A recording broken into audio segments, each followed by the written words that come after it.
William Porter straightened his tie and took a deep breath.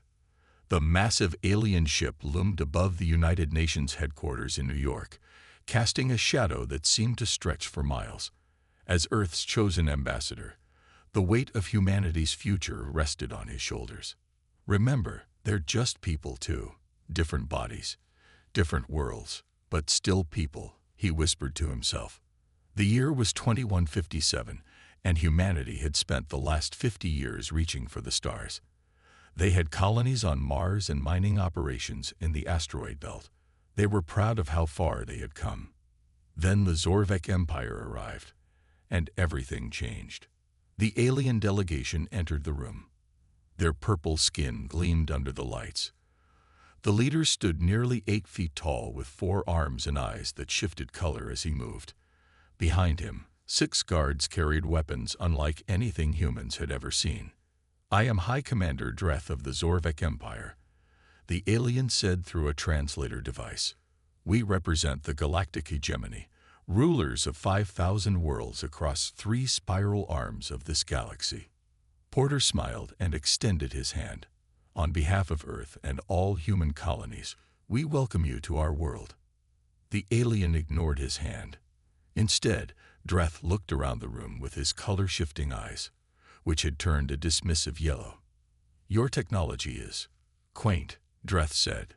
"We have been watching your development. You are young, barely out of your cradle." In the back of the room, Admiral Lisa Freeman frowned.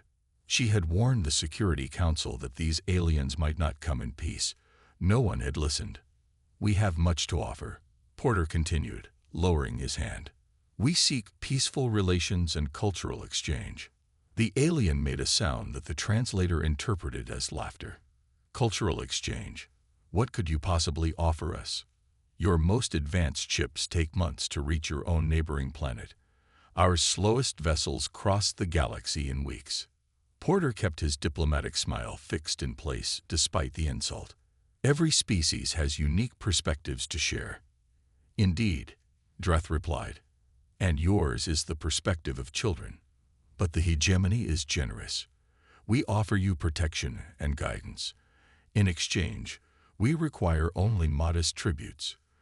30% of your mineral production, access to your water reserves, and 10,000 humans annually for study and labor." A murmur ran through the human delegation. Porter's smile vanished. "That sounds more like subjugation than alliance," he said carefully. The alien's eyes turned a deep red. "It is the standard arrangement for species of your development level. Hundreds of worlds thrive under our protection." Admiral Freeman stepped forward. "And those who refuse?" Dreth turned his gaze to her.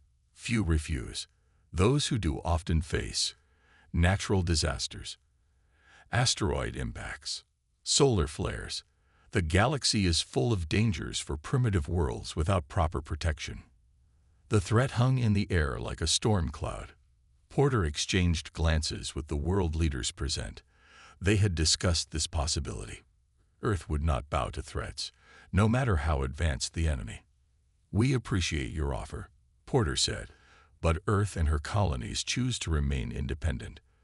We would welcome trade and diplomatic relations as equals, not servants." The alien delegation broke into what could only be described as laughter. It echoed through the chamber, making Porter's face burn with humiliation. "Equals," Dreth said when the laughter subsided. "You are amusing creatures. Perhaps that is what your species will contribute to the hegemony. Entertainment." The aliens turned to leave. At the door, Dreth paused and looked back. "You have 1 Earth year to reconsider.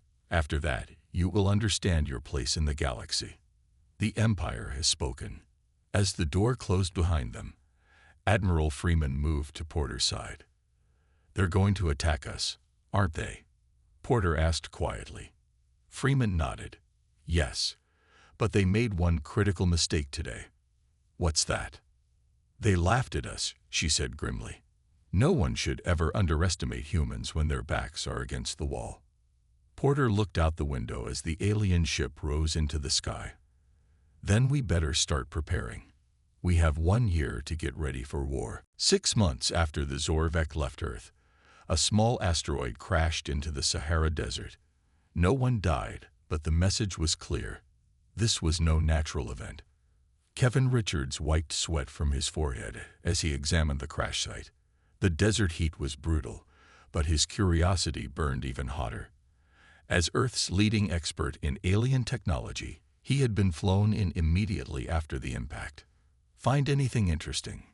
Olivia Brown asked. She was the head of Earth's newly formed Extraterrestrial Defense Division. Kevin nodded and pointed to a small metal object embedded in the rock. "This isn't just an asteroid. There's technology inside it. Zorvek technology."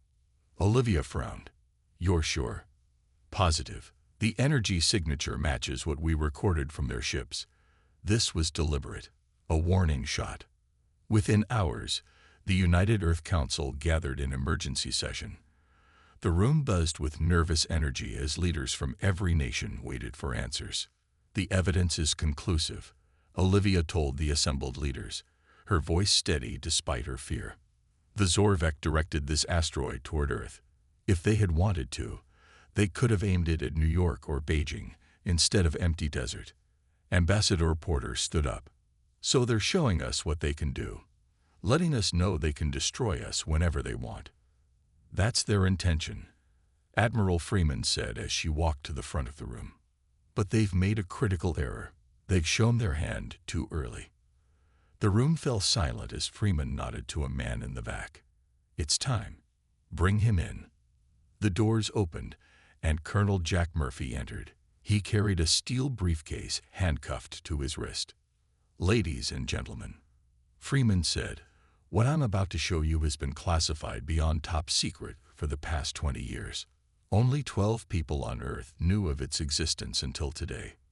Murphy placed the case on the table and opened it. Inside was a small data drive and several photographs. "This is the Aegis Initiative," Freeman explained. "While we've publicly focused on civilian space exploration, a coalition of nations has been secretly developing military technology for space warfare." Gasps and murmurs filled the room as Murphy displayed the photos. They showed massive underground facilities, prototype ships, and weapon systems unlike anything publicly known. "You've been building warships?" Porter asked in disbelief. "Not yet," Freeman replied.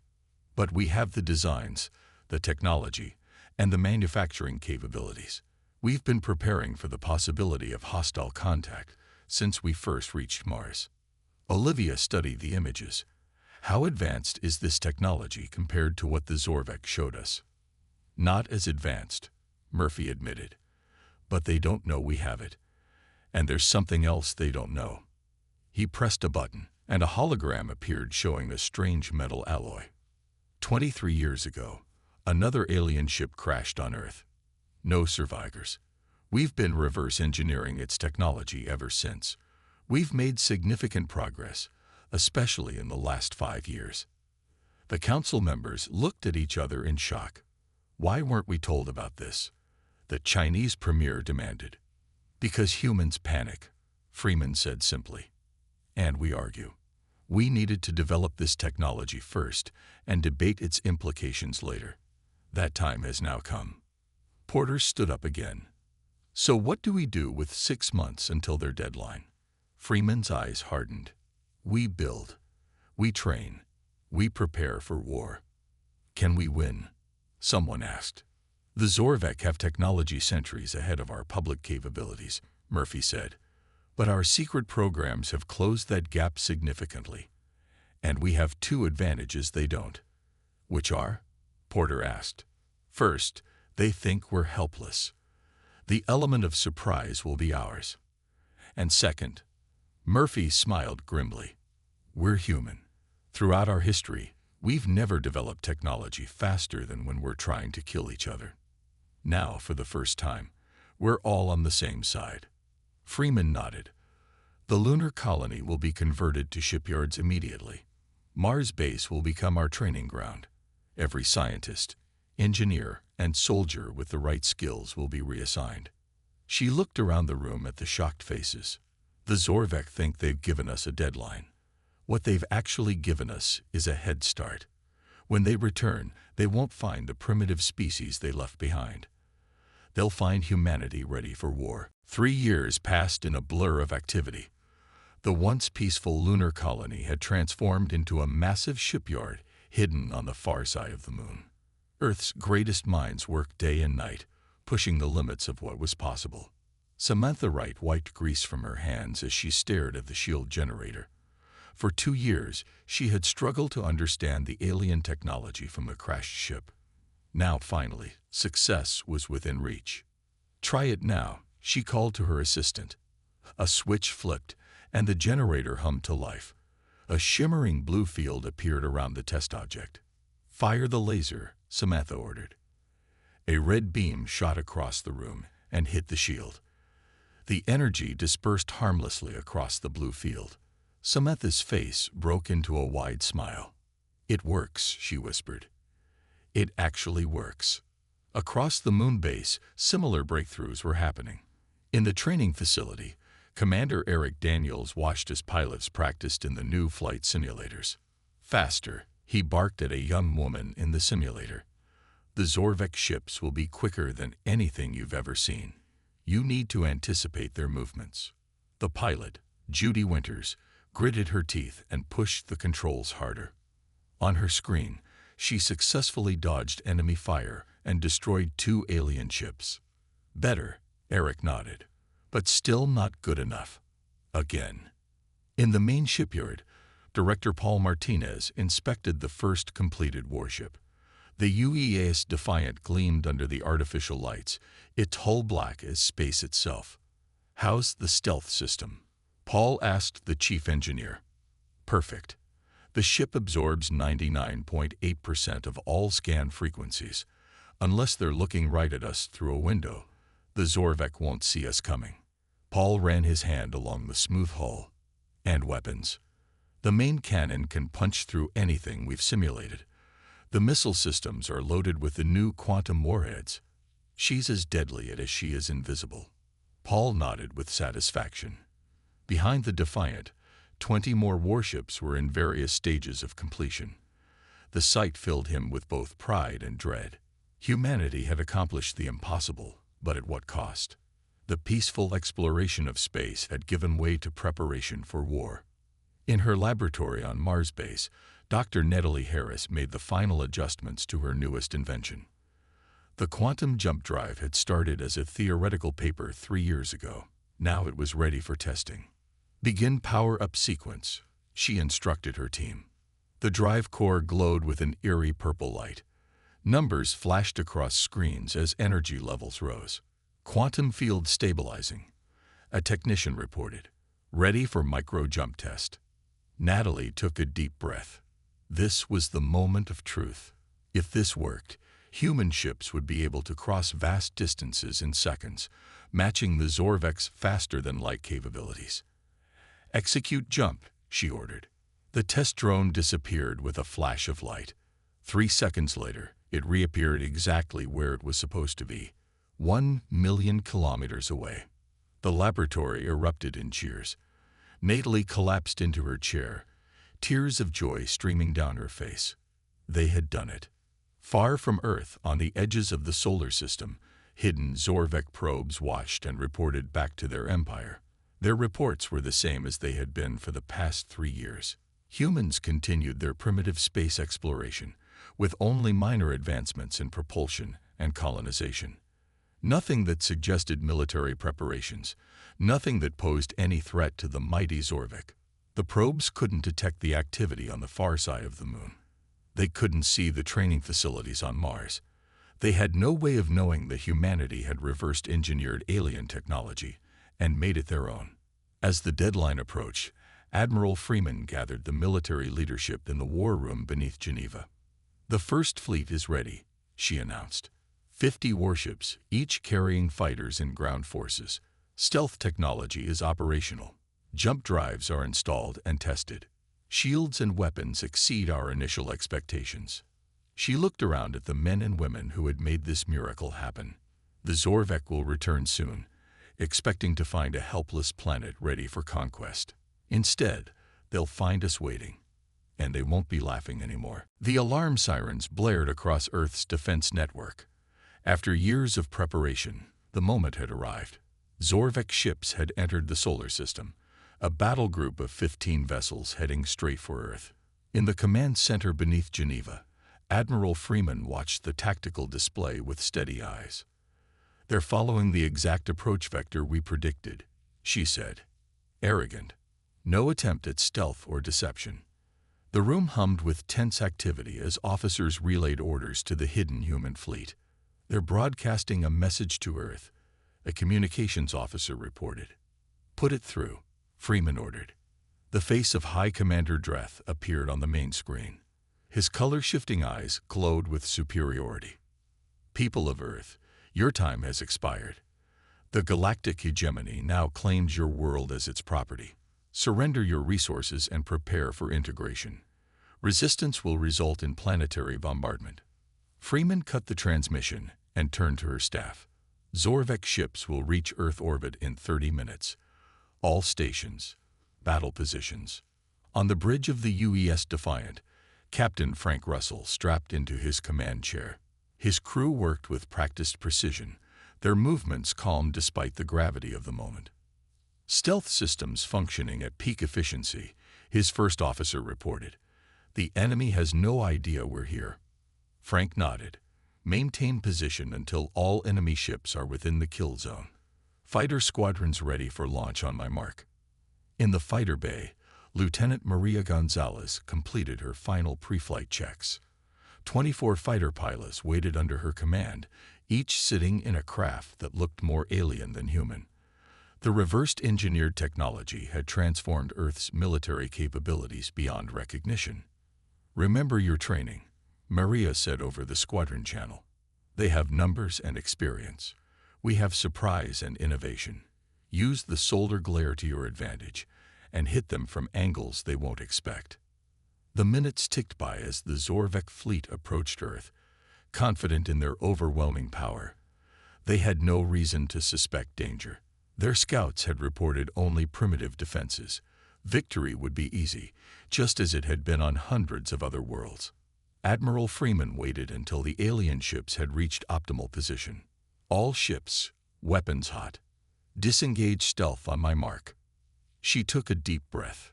3, 2, 1. Mark.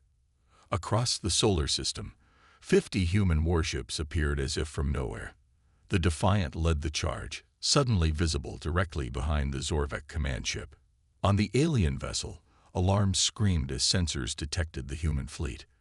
Dreth stood frozen in shock, his eyes flickering between colors and confusion. "Impossible," he hissed. "They are primitives. They cannot have such technology." Captain Russell's voice came through on all channels, broadcasting to the Zorvek fleet. "This is Captain Frank Russell of the United Earth ship Defiant. You were warned. Earth does not surrender." The human fleet opened fire as one.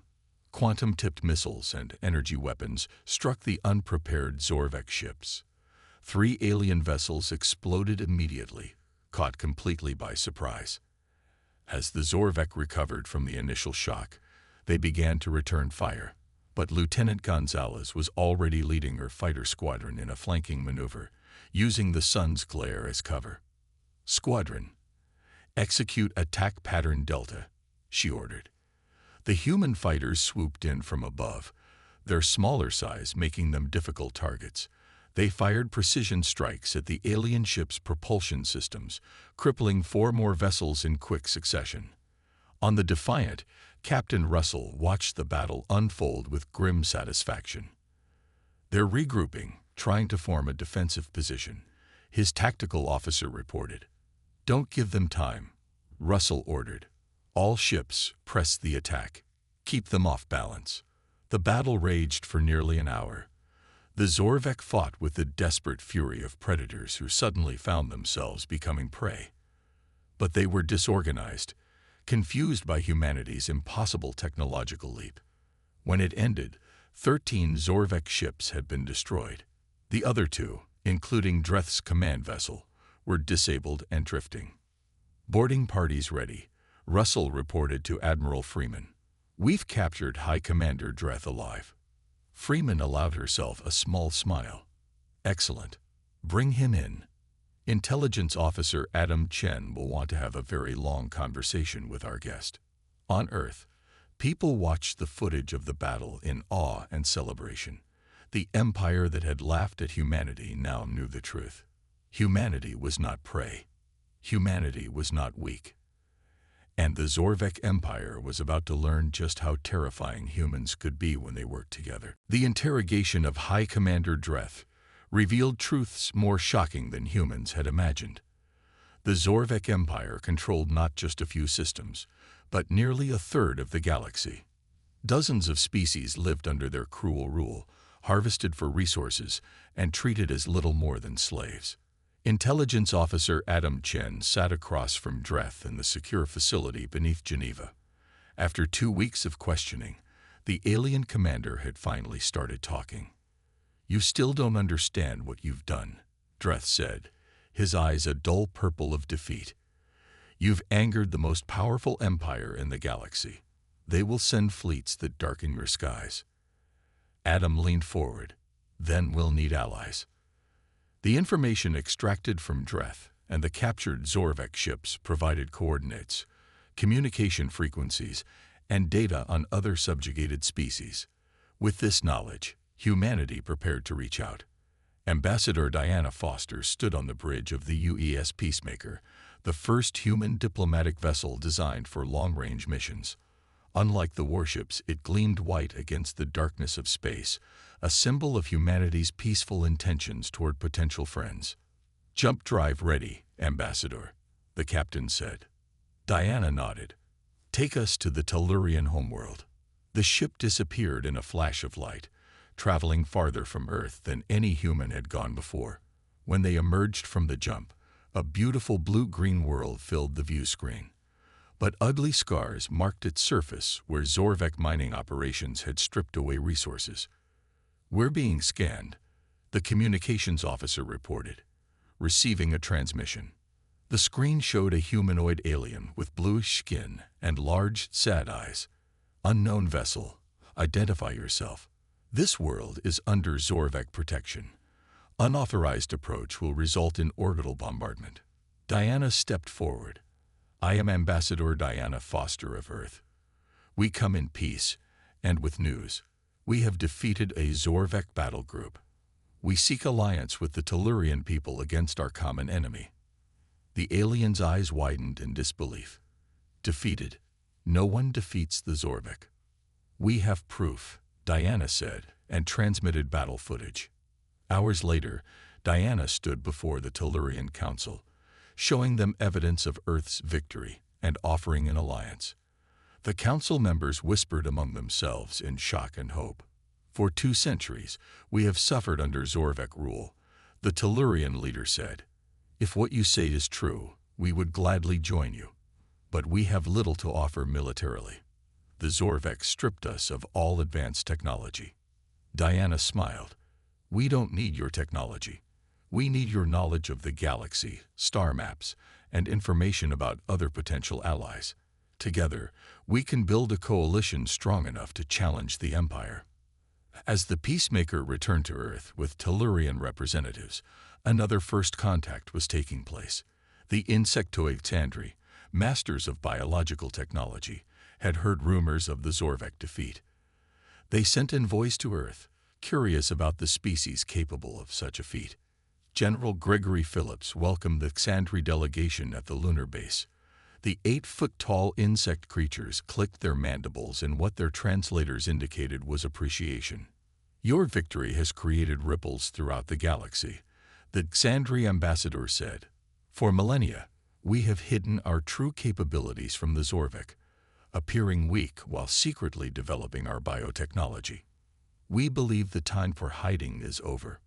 While diplomats worked to forge alliances, Agent Laura Washington led a team of human spies to infiltrate Zorvek territory. Using captured ships and the stealth technology that had proven so effective, they established a network of listening posts and informants.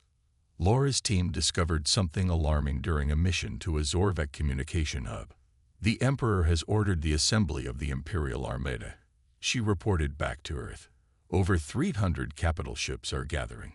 They're coming for Earth, and they're bringing everything they have. When Admiral Freeman received this news, she called an emergency meeting with all Allied representatives. "We've bloodied their nose," she told the gathering of humans and aliens. "Now they're coming back with a sledgehammer. We need to work together if any of us are going to survive." The Tellurian leaders stood. "For too long, we've lived in fear. No more. The Tellurian fleet may be small, but it is yours to command." The Xandri clicked their agreement. "Our bioships and healing technology are at your disposal." One by one, representatives of 7 different species pledged their support. The Resistance Alliance was born. In his palace on the Zorvek homeworld, the Emperor received reports of these developments with rage. "These humans are vermin," he snarled to his generals. Their victory was nothing but temporary luck. No primitive species challenges the Empire and lives. Send the Armada.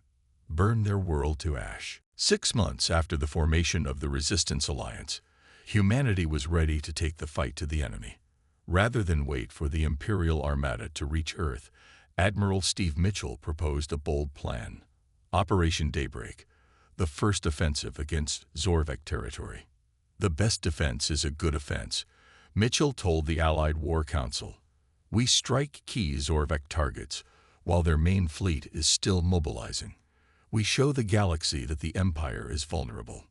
The Council approved the plan. Within days, a combined fleet of human and Allied warships gathered near the edge of Zorvek space. Over 100 vessels prepared for battle, each carrying the hopes of their respective worlds. Admiral Mitchell stood on the bridge of the UES Intrepid, the largest human warship ever built.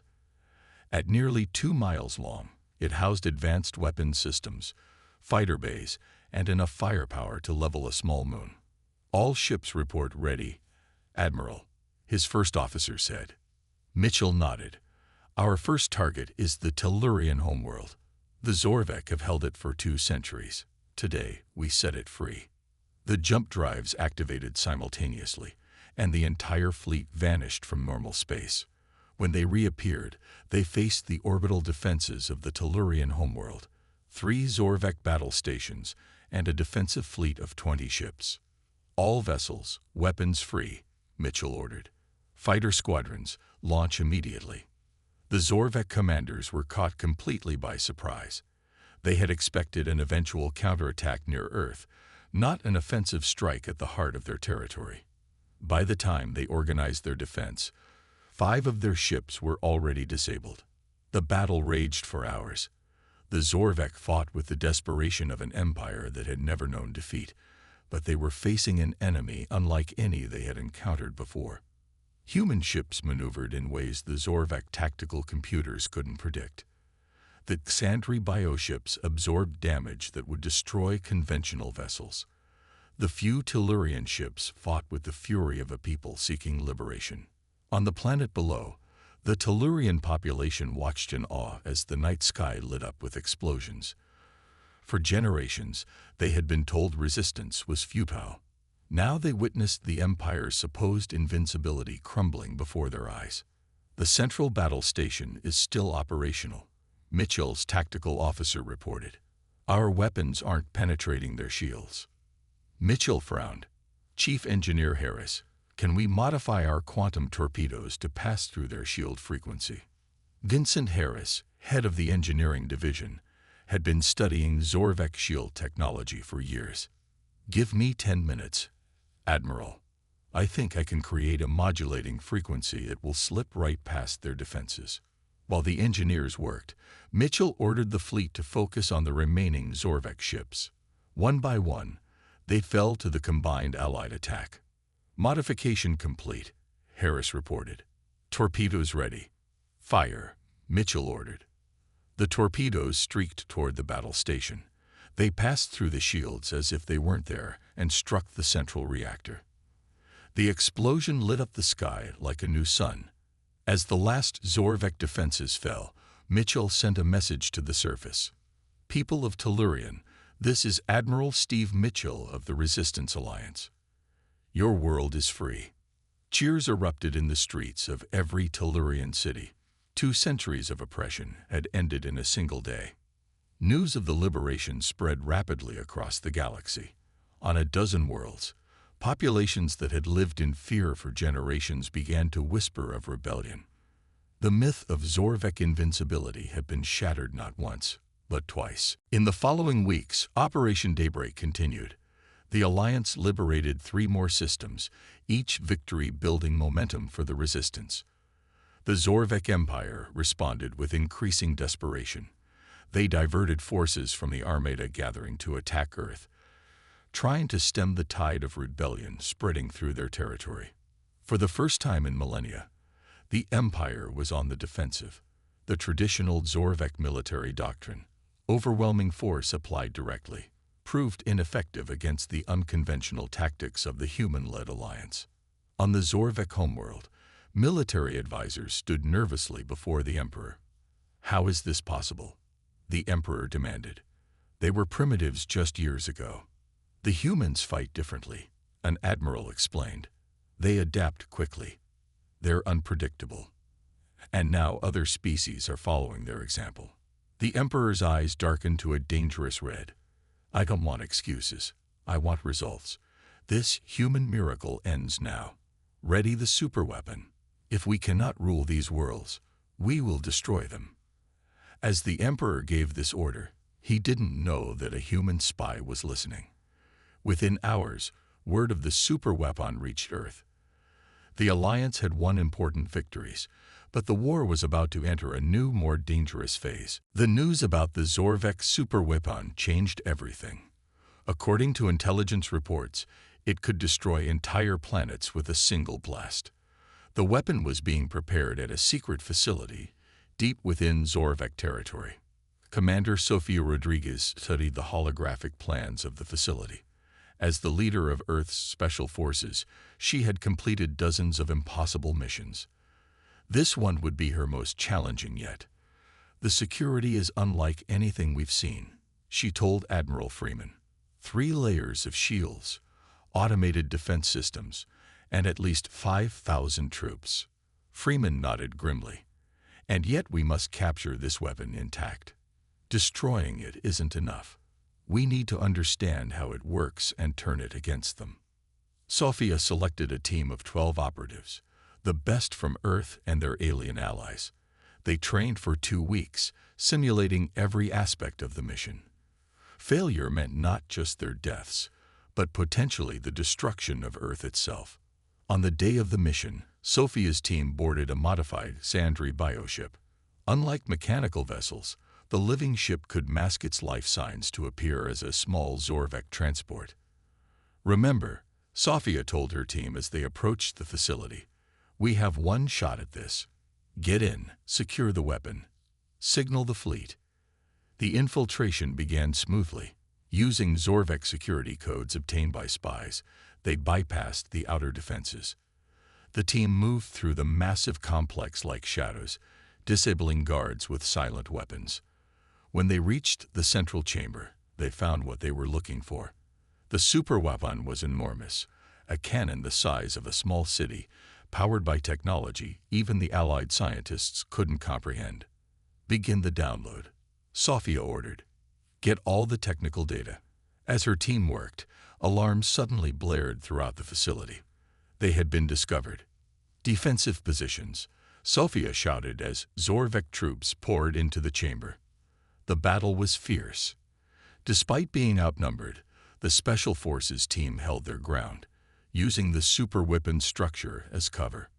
Download complete, one of her operatives called out.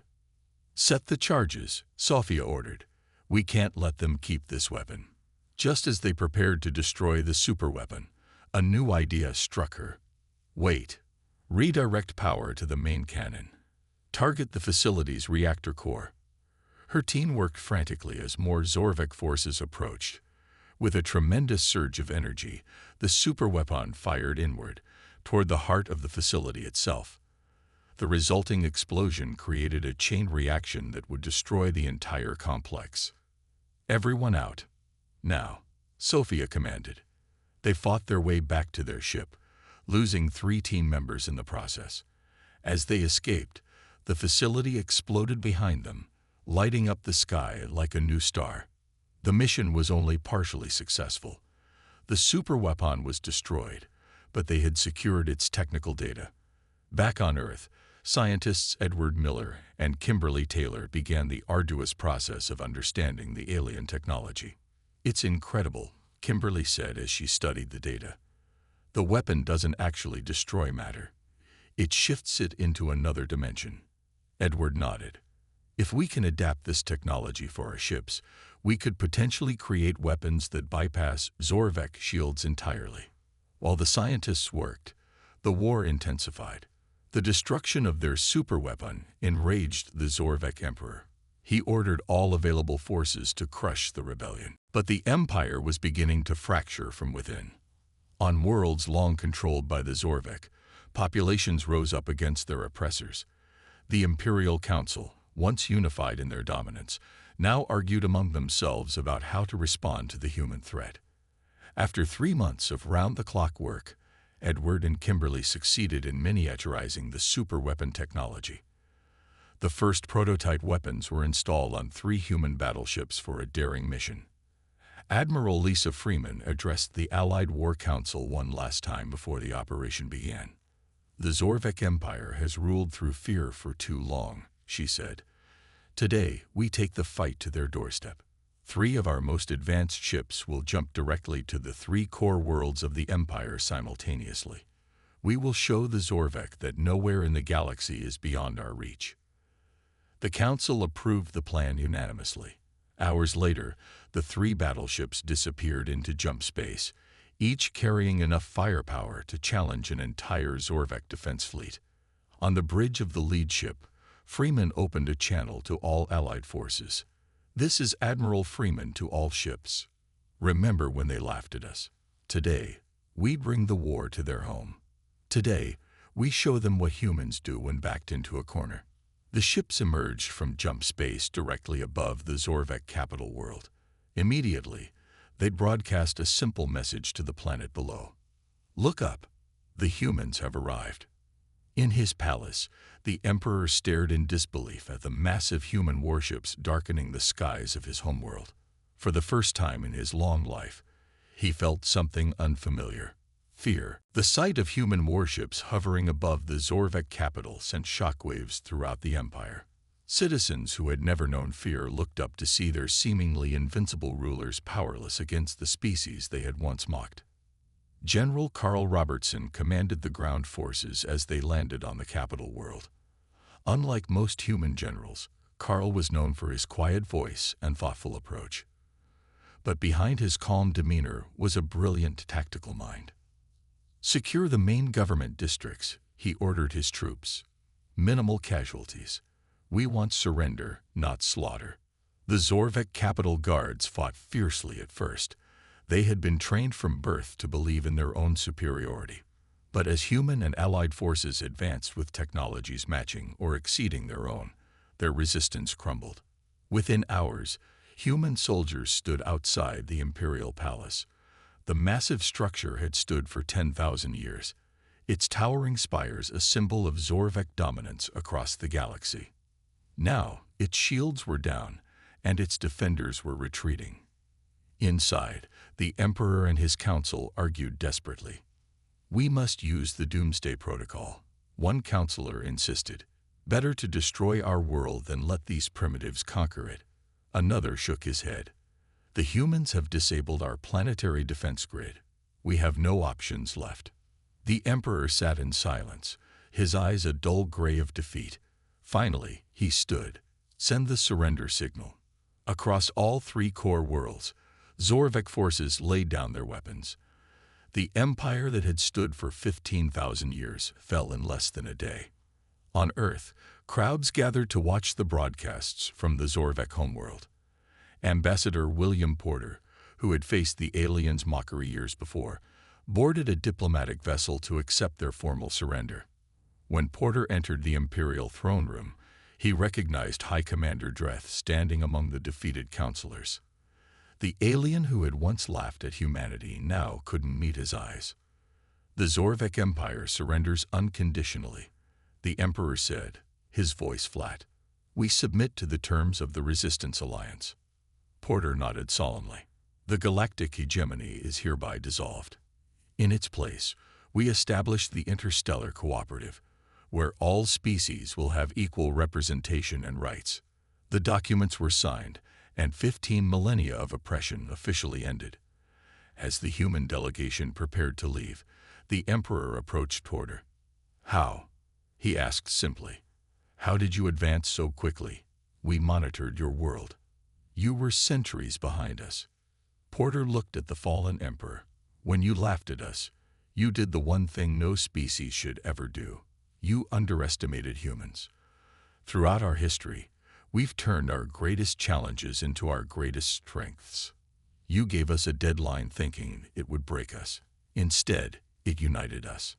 In the months that followed, Earth became the headquarters for the new Interstellar Cooperative. Captain Olivia Young commanded the peacekeeping forces that maintained stability across former Zorvek space. Dozens of liberated species sent representatives to the First Galactic Congress. The transition wasn't always smooth.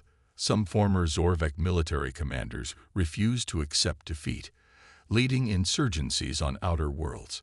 But the combined forces of the cooperative, led by humans and their closest allies, contained these threats. 1 year after the fall of the Empire, Admiral Freeman stood on the observation deck of Earth's orbital station. Below her, the blue-green planet spun peacefully. Above her stretched the stars, no longer representing threats but opportunities. "Quite a view," Porter said, joining her. Freeman nodded. "We could have destroyed them, you know. After what they planned for Earth, many wanted revenge." "That's what makes us different from them," Porter replied. "They conquered to dominate. We fought to be free." On a dozen worlds that had suffered under Zorvek rule, human engineers and scientists worked alongside local populations to rebuild. Heavy mining equipment was repurposed to restore damaged environments. Weapons factories were converted to produce medical supplies and agricultural tools. In the ruins of a Zorvek fortress on the Tellurian homeworld, a human teacher named Alice Ward opened the first interspecies school. Children from 6 different worlds sat together, learning each other's languages and cultures. "Today we'll learn about Earth," Alice told her class, "about how a species that was once laughed at changed the galaxy forever."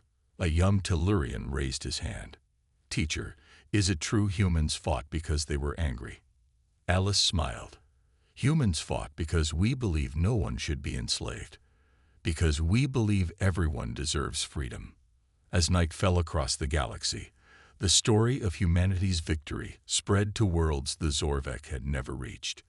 New species looked to the stars with wonder rather than fear, knowing that among the countless points of light was a blue world called Earth, where a species had stood up against an empire and proven that determination could overcome any odds.